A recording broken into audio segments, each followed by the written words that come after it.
Selamat siang Pak. Selamat hari Minggu Ibu. Selamat hari Minggu Ibu.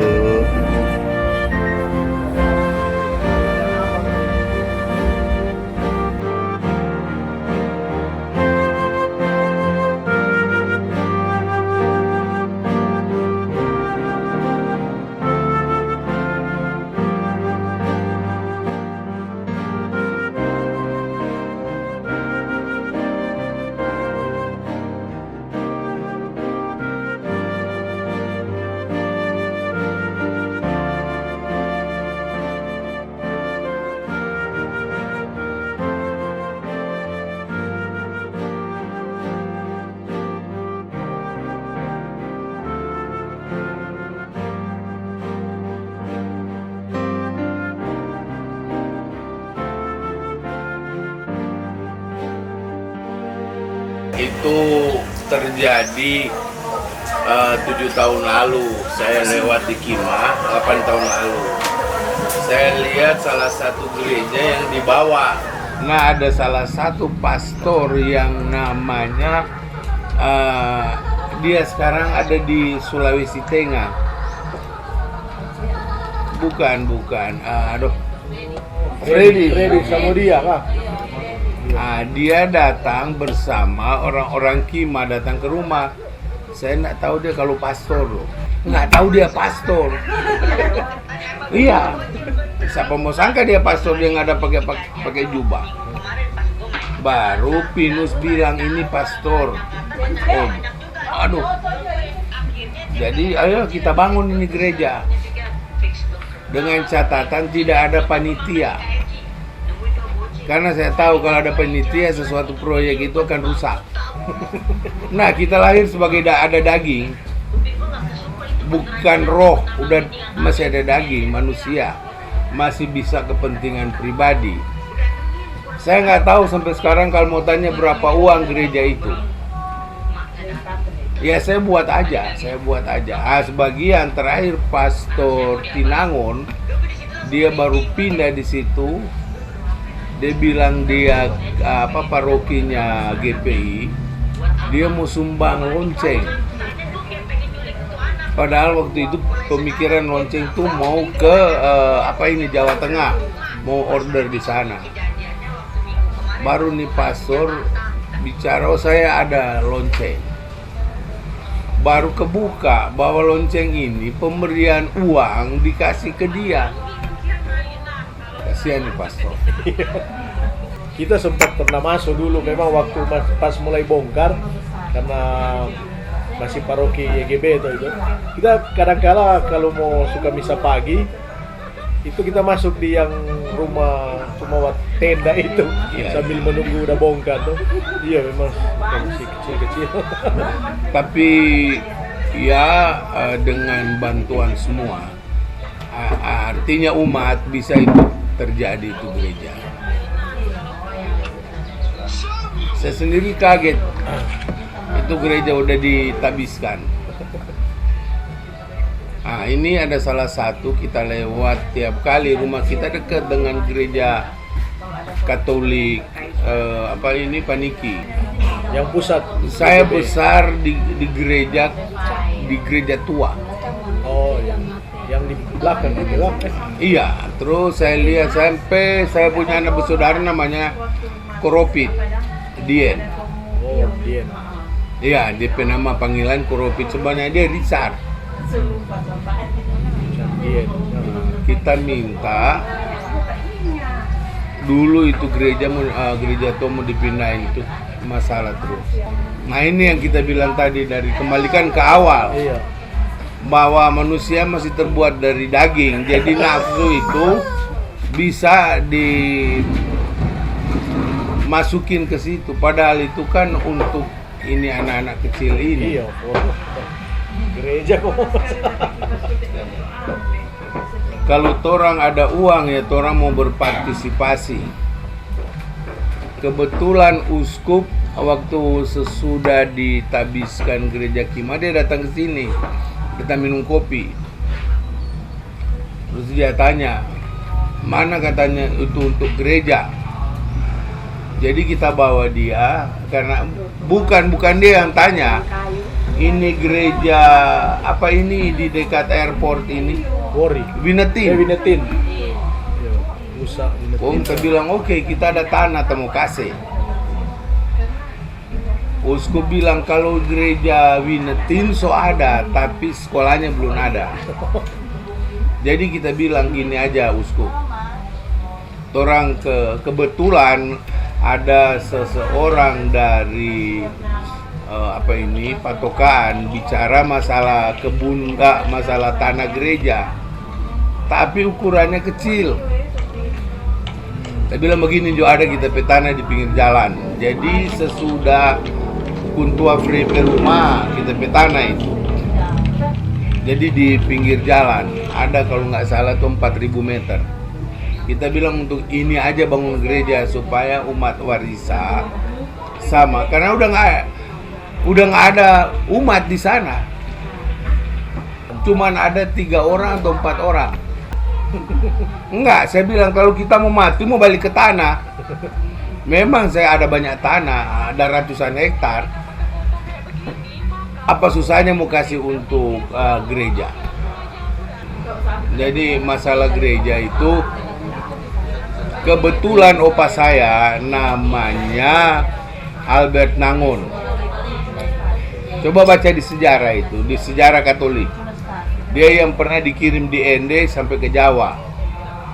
Opa saya itu. Kemungkinan ada titisan dari dia ke saya.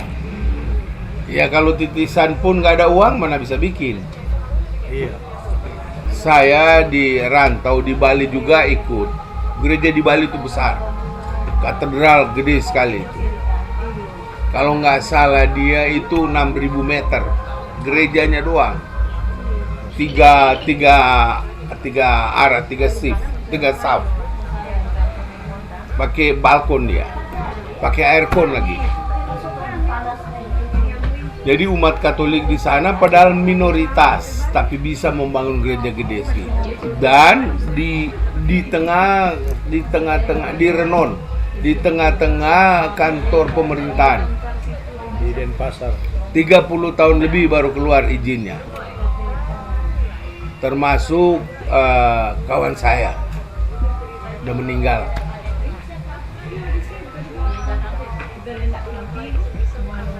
Di sini kalau panitia itu tidak dikukuhkan secara ritual kegerejaan percuma. Enggak, saya bicara ini karena saya buktikan itu nggak ada panitia itu gereja itu. Sekarang masih ada berbicara mana dia punya persiapan sebelum misa, apa namanya? Sakristi. Terus Gua Maria. Ada salah satu pastor katanya mau bikin. Saya bikin, saya bayar. Jadi itu contoh gereja yang mandiri dia jadi. Start pertama itu saya punya kacang tanah. Saya bilang panen jual semua.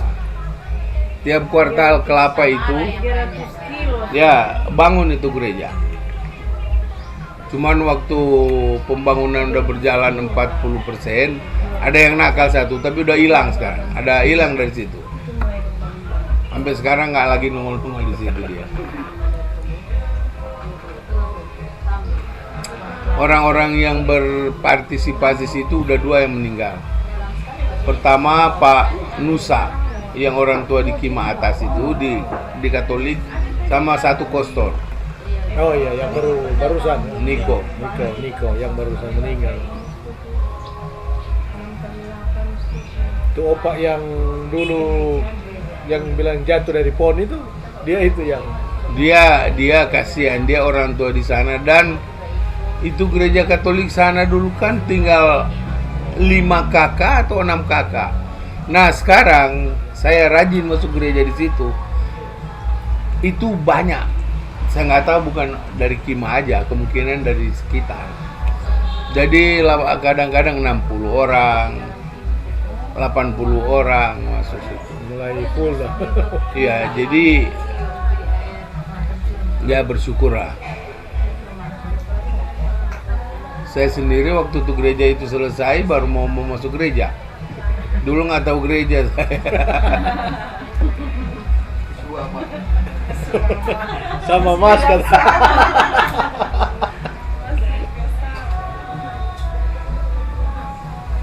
Di Kupang itu termasuk mayoritas orang Kristen, ada Katolik juga di sana. Saya waktu ada ambil pekerjaan di perbatasan masih perang ini, padahal dalam keadaan perang saya nggak pernah masuk gereja. Perbatasan tim-tim. Dulu si pastor almarhum Wage yang di sana. Kenal yang ya dulu katanya jadi tentara, dia pastor tapi tentara juga. Ya, pastor tentara. Iya. Dari sini putus ke tim-tim. Wage. Wagi dari Tomohon ya. Iya. Kalau kita latar belakang kita sekolah di Gonzaga. Oh iya, Gonzaga. Ah, itu SMP Putra, kita selesai tahun 68. Umur kita sekarang 68. 68. Jadi memang dasar di Katolik. Kita anak misdinarnya Uskup Mors dulu. Oh, masih di Iya, di sebelah Iya. SMP. Uskupan. Rumah uskup lama ya. 42 tahun kita di luar, baru balik lagi. Kalau yang di Kima memang apa namanya? Waktu cari cerita lewat itu mulai situ dong, mulai Iya. ada Merasa saya terpanggil karena memang saya lewat situ. Saya punya tukang senso tinggal di sana. oh, Pada saat dia sakit saya cari. Saya pakai hardtop yang udah di open itu. Saya lewat, loh ini gereja. Dalam hati saya janji satu waktu saya bangun di gereja. Jadi hanya seketika aja. Jadi nggak pernah punya rencana. Ya dulu pulang dari Bali uangnya ya kita pakai main golf. Tiap minggu itu 20 juta segala macam, main aja. Mau buang ini ke gereja kan lebih baik. Tapi pada saat saya resesi baru dilanjutkan dia punya proyek itu. Tapi dengan adanya itu, dengan cara itu, ya lebih murni dia itu gereja. Jadi nggak ada lagi itu uang-uang ya dari kiri kanan, itu memang uang murni dari Minahasa ini. iya. Lumayan, cuma banyak kan gereja Katolik tuh. Kalau bangun juga lumayan lama, tapi memang Kima cukup 4 tahun ya. itu cukup cepat itu. Termasuk boleh bilang cepat. Kalau di tempat lain kasihan bisa ada yang Itu lucu. Waktu bangun itu terus kena COVID. Itu Pastor Freddy ada duduk di sana itu. Nah, dia bilang saya udah mau pindah. Dia ngomong saya udah mau pindah. Terus saya ada uang 50 juta. Saya bilang untuk apa itu Pastor? Untuk persen ke saya. Dia bilang nyanda. Ini Jono tuh mau kasih lanjut gereja. Mau bikin DP DP Kuba. Berapa kira-kira mau habis? Saya bilang Pastor kalau Kuba itu di atas 150 juta. Tapi nggak apa-apa, saya memang nggak ada uang. Saya dibantu nih. Jadi bikin itu Kuba itu begitu. Kan datang dari keuskupan dia punya gambar.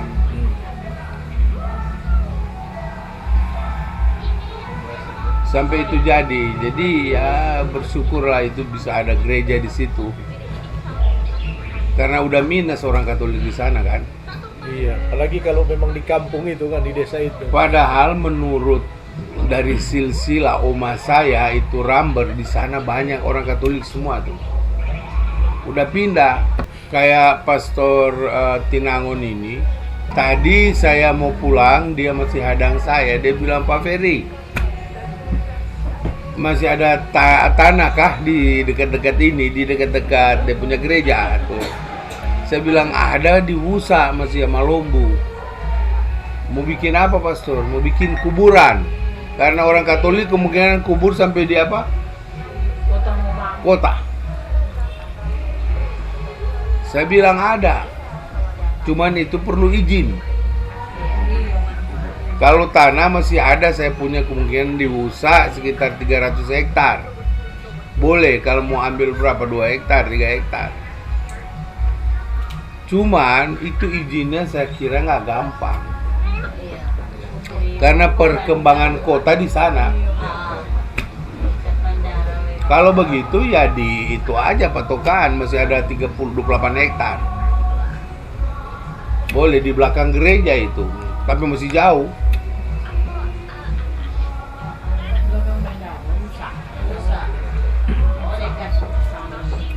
Itu daerah mau berkembang itu. Dulu waktu saya pulang pergi Bali Manado, saya tiap kali ambilkan foto. Saya masukin ini kira-kira ada perkembangan nggak? Karena radius 30 kilo dari bandara pasti bisa berkembang. Radius 30 kilo dari pelabuhan pasti berkembang. Jadi bukan kota bisa pindah, bandara susah pindah. Dia udah internasional. Iya, jadi memang orang itu dari paroki juga kan, karena itu dari stasi, bagian dari Toren, jadi orang juga bersyukur oleh banyak cepatan dengan stasi berkembang begini.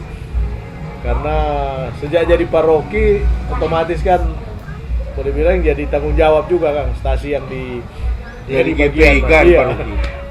Kita sempat jadi pelayan di gereja. Tornya bilang kok gereja besi. Sampai sekarang orang tua bilang gereja besi. Saking kita penakal, kita makan hostinya pastor.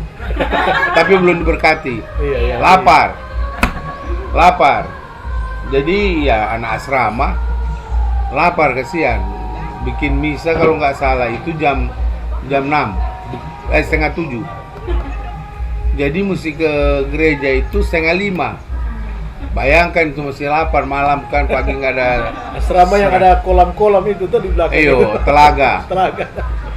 Korang tanpa mandi itu Mandi paling di belakang. belakang. Itu iyo.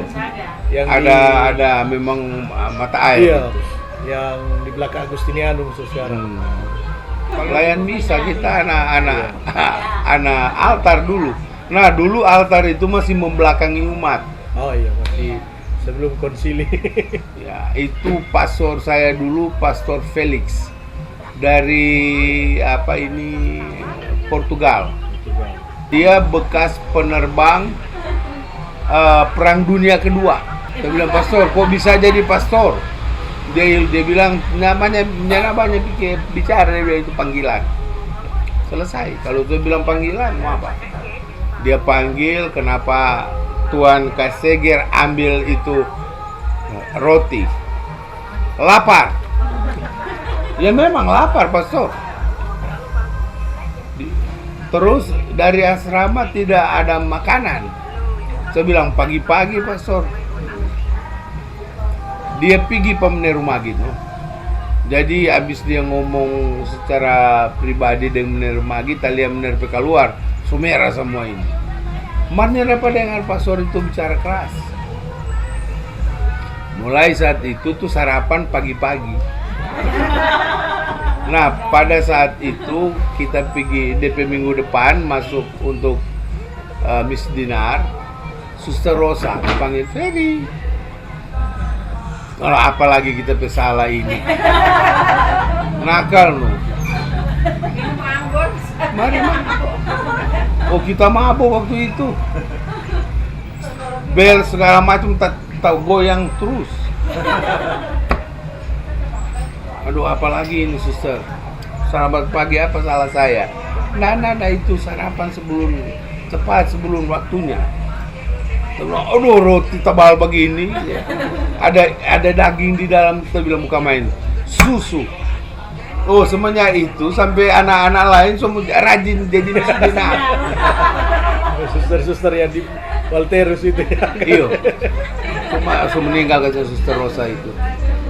Kalau hari Minggu kayak begini sudah semua pergi di rumah sakit.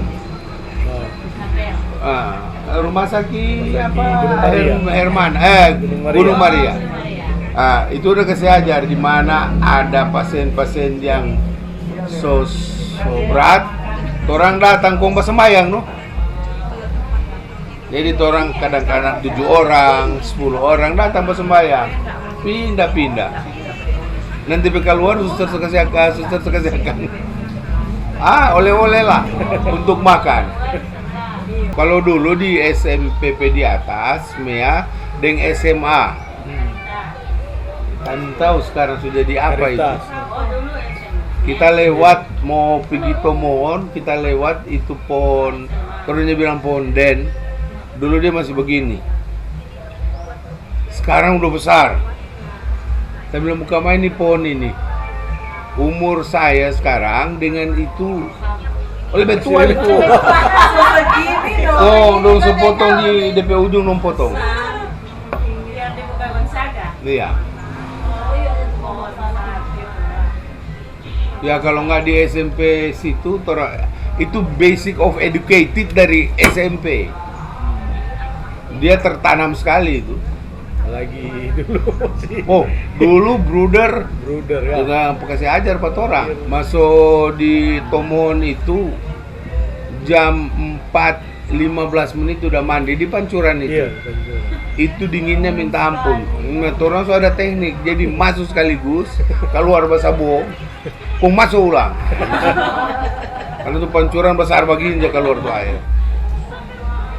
Luar biasa. Itu memang dasar iman kuat. Iya itulah.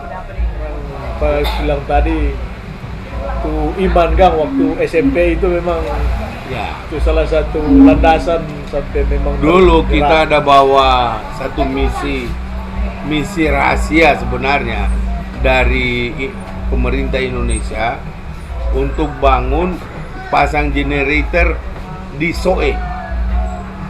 Jadi perbatasan Tim-Tim dengan Timur Barat. Itu kita sering ketemu dengan Fretilin yang dengan dorampe ulas seperti orang barbar, dorang dusu rusa itu nggak pakai tembak, mereka kejar lari di batu-batu, mereka tangkap, mereka iris leher. Jadi di situ kalau karena sering dihadang kan, cuman dari Kupang orang sebawa tembakau, karena dorang nggak suka rokok, tembakau dorang. Tapi iman aja. Sudah, kamu jalan aja, pokoknya jangan lupa ini Salam Maria terus di dalam hati semaya. Jadi selesai gitu tuh proyek. Ya itu iman aja. Padahal jangan pernah masuk gereja. Berarti memang itu pendidikan di waktu sekolah itu luar biasa. Iya.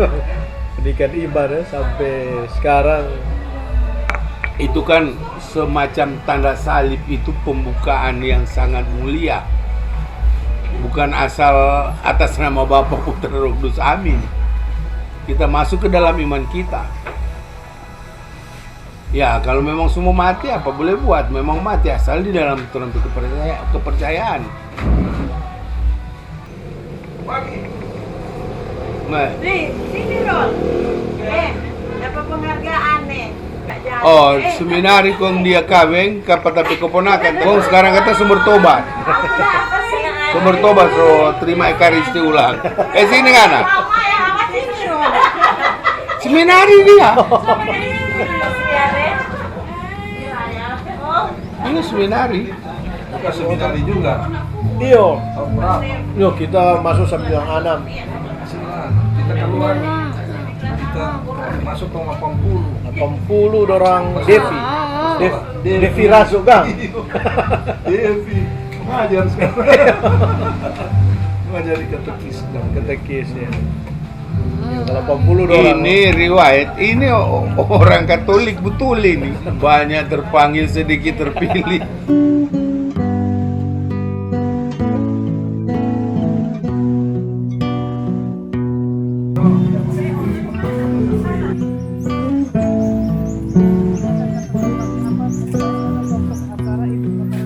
ini.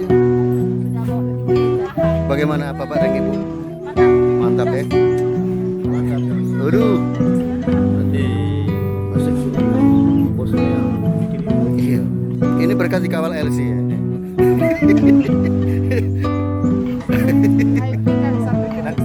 Nanti belum dibikin, nanti dibikin. Iya.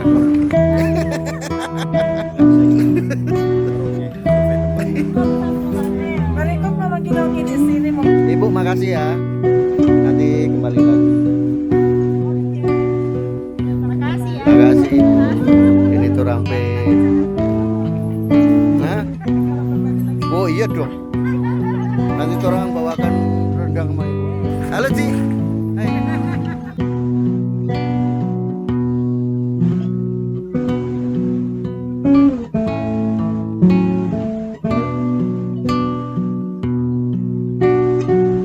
Bu, makasih. Bu.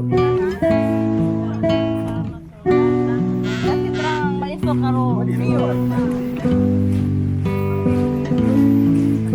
Dadah, bos. Makasih ya bos. Makasih. Makasih. Iya, iya motor di rumah. Pak Ferry, makasih. Semua. Baik.